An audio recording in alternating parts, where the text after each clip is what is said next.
ቁርአን ሲቀራ ሱዳናዊ ነው የሚመስለው ይሉሃል ይሉኛል አዎ ብዙ ጊዜም ፌስቡክ ፔጅ ላይም እለቃለሁ በሚሊዮንም የታዩ እይታዎች አሉ ሞር የሚታወቀው ያው በነሺዳ ስለሆነ ኢንሻአላህ ግን ፈጣሪ ከፈቀደም በቁርአን የሆነ ጊዜ ላይ ብቅል ይሆናል ኢንሻአላህ ደስ ይላል ምናልባት ይሄ ለምን ተባለ የሚለውን ቁርአን ሊቀራልን ይችላል እዚሁ ነው በደስታ ዝግጁ ናችሁ እንኳን አደረሳችሁ በድጋሚ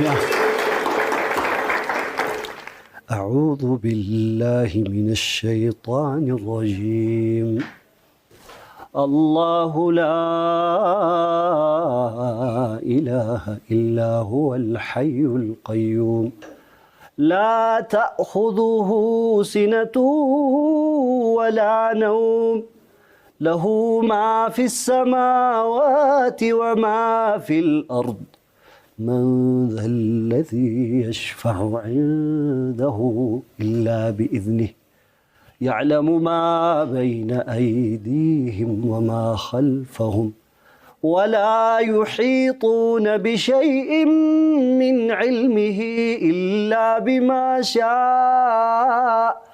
وسع كرسيه السماوات والأرض ولا يؤوده حفظهما وهو العلي العظيم واو توفيق የመድረክ ስራ አቅርባ አታቀርብ መድረክ ስራዎች ላይ ያው በብዛት በአብሮነት ሆነን የምናቀርባቸው ፕሮግራሞች ላይ እንጂ ለብቻዬ መድረክ ስራ ያን ያህል አዘጋጅቼ አላውቅም ስለዚህ ይሄ መጀመሪያ ነው ሊባል ይችላል ይቻላል ለመጀመሪያ ጊዜ ነው እንግዲህ እስኪ ወደ አንተ ደግሞ እንምጣ የአዲስ አበባ ልጅ ነህ አዲስ አበባ የሰፈር አዲስ አበባ ያው ሳር ቤት አካባቢ ነው ተወልጄ የሚያደግኩት የሀብታም ልጅ ነህ በለው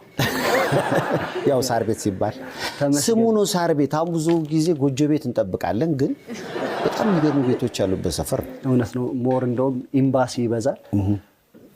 ሰላማዊ ሰፈር ነው ሳር ቤት መኖር የማይፈልግ የለም ሰዎችን እንዳይኖሩ እዛ አካባቢ የሚያረጋቸው ግን ዋጋው ነው እውነት ነው በተለምዶም ያው እዛ አካባቢ ያሉ ቦታዎችም ውድ ናቸው ወደ ስራዬ እንዳታስገባ ምክንያቱም ስሰማ የሪል ስቴት አንድ ሪል ስቴት ውስጥ ምክትል ስራ አስኪያጅ ነህ እውነት ነው ምክትል ስራ አስኪያጅ ሳይሆን ያው ምክትል ማናጀር እውነት ነው ምክትል ማኔጀርና ምክትል ስራ አስኪያጅ ልዩነት አለ እንግዲህ በእኔ አጠቃቀም በሪል ስቴቱ ቤት ሽያጭ ላይ ነው ብዙ ጊዜ ቤት ሽያጭ ላይ ነው ትረስት ፕሮፐርቲ